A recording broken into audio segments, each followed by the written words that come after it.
The National Electrical Code (NEC) permits only one current-carrying conductor under a single lug or terminal on a neutral bar.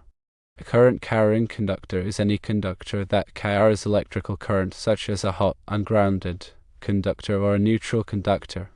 The neutral conductor is the return path for current in an electrical circuit. The NEC permits an exception to the single conductor rule for grounding conductors.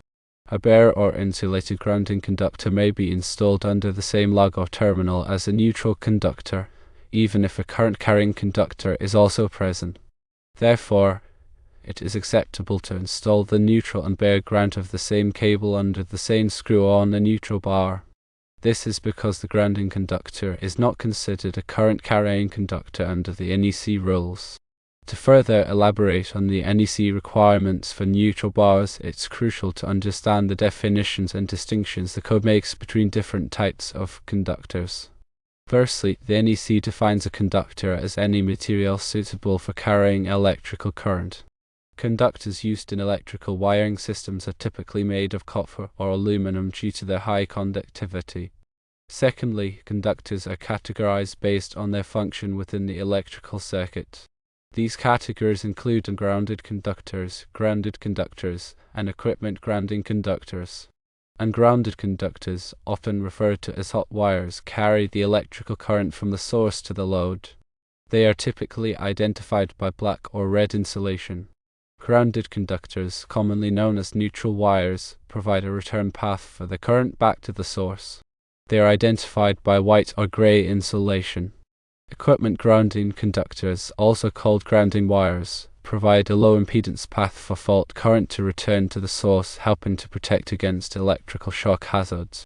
They are identified by green or bare insulation. The NEC mandates that only one current-carrying conductor can be connected to a single terminal on a neutral bar.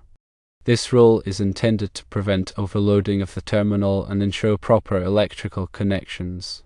Overloading a terminal can lead to excessive heat buildup, which can damage the terminal and potentially cause a fire.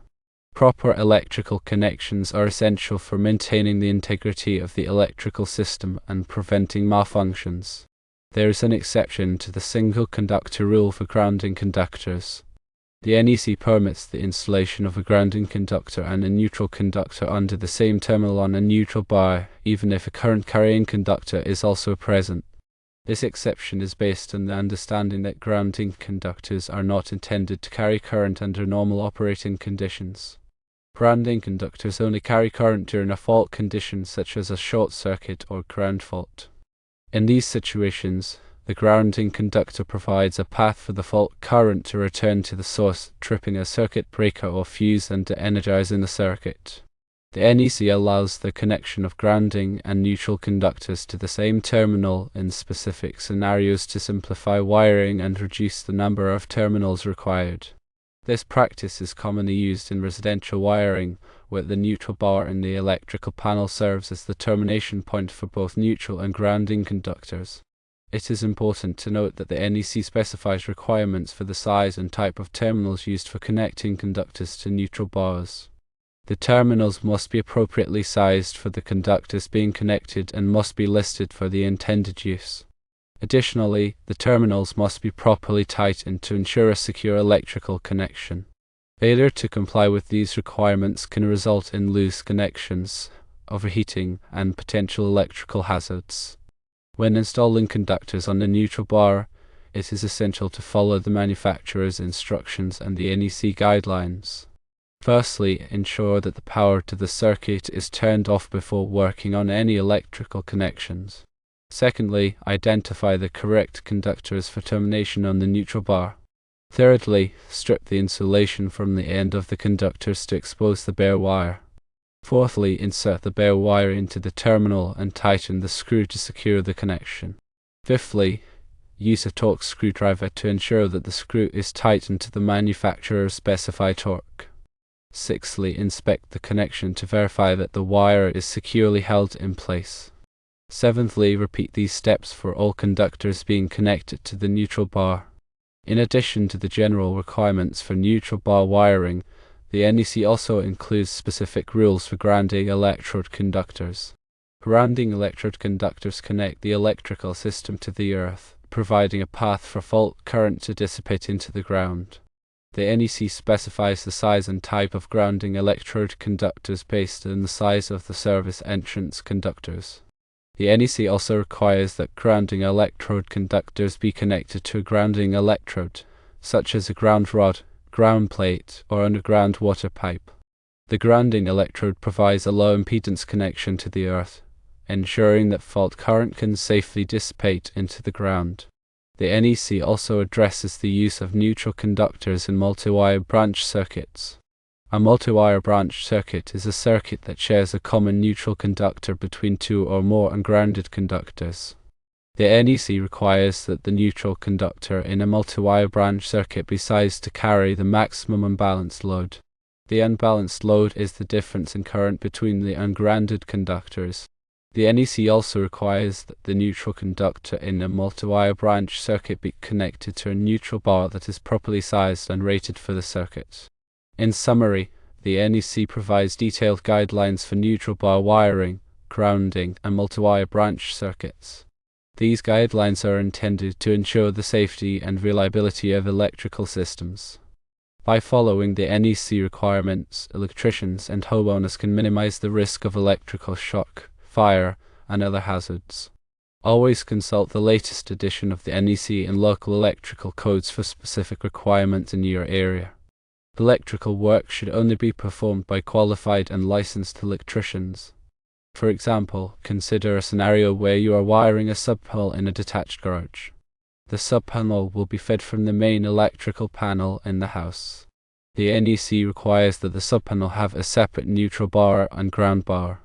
The neutral bar is connected to the neutral conductor from the main panel, while the ground bar is connected to a grounding electrode, such as a ground rod driven into the earth.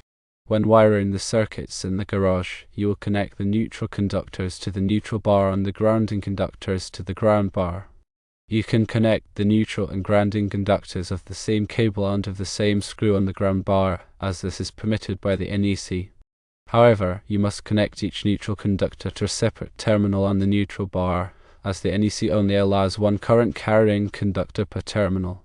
This example illustrates the importance of understanding and following the NEC guidelines for neutral bar wiring and grounding. By adhering to these guidelines, you can ensure that the electrical system in your garage is safe and reliable.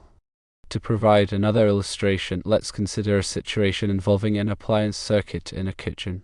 Imagine you are installing a new 20-amp circuit for a microwave oven.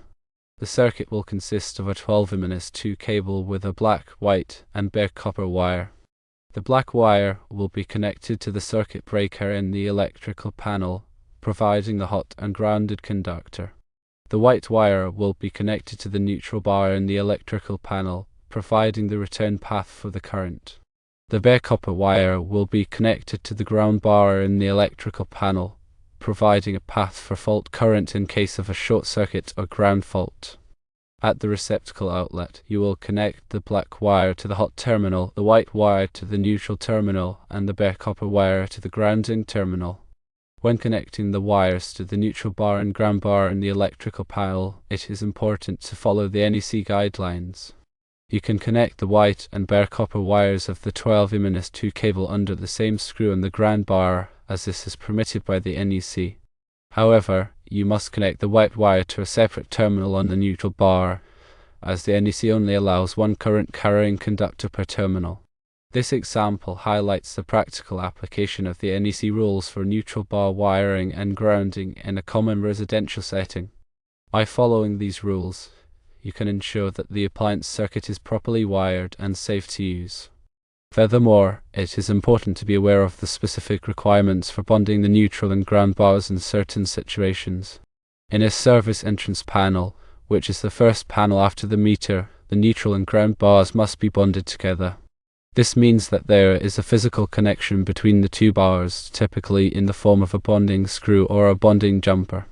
The purpose of bonding the neutral and ground bars in a service entrance panel is to provide a single point of connection to the earth, ensuring that all metallic parts of the electrical system are properly grounded. However, in subpanels, which are panels located downstream from the service entrance panel, the neutral and ground bars must be kept separate. This means that there should be no physical connection between the two bars. The reason for keeping the neutral and ground bars separate in subpanels is to prevent neutral current from flowing on the grounding conductors. If the neutral and ground bars were bonded together in a subpanel, any neutral current would have a path to flow on the grounding conductors, which could create a shock hazard. Therefore, it is essential to follow the NEC requirements for bonding the neutral and ground bars in service entrance panels and subpanels to ensure the safety of the electrical system. To further clarify the application of the NEC in different scenarios, let's consider the use of split bolt connectors. Split bolt connectors are commonly used to splice or tap conductors, especially in situations where the conductors are large or difficult to terminate in a conventional terminal. The NEC has specific requirements for the use of split bolt connectors, including the type of connector that is permitted, the proper installation methods, and the insulation requirements. When using split bolt connectors, it is important to select a connector that is listed for the intended use and is appropriately sized for the conductors being spliced or tapped. The connector must be installed according to the manufacturer's instructions, ensuring that the conductors are properly tightened and secured. Additionally, the connection must be properly insulated to prevent accidental contact with other conductors or grounded surfaces. The NEC also addresses the use of wire connectors in general. Wire connectors are used to join two or more conductors together, providing a secure and reliable electrical connection. The NEC requires that wire connectors be listed for the intended use and be installed according to the manufacturer's instructions. When selecting wire connectors, it is important to consider the size and type of conductors being joined, as well as the environmental conditions in which the connection will be located. For example, wire connectors used in wet locations must be rated for wet locations and must be properly sealed to prevent moisture from entering the connection. The NEC also includes requirements for the color coding of conductors. Color coding is used to identify the different conductors in an electrical system, making it easier to trace circuits and troubleshoot problems. The NEC specifies the following color codes for conductors. Black is used for ungrounded conductors hot wires in 120-volt circuits. Red is used for ungrounded conductors hot wires in 240-volt circuits or multi-wire branch circuits. Blue is used for ungrounded conductors hot wires in 277-volt circuits. White is used for grounded conductors neutral wires.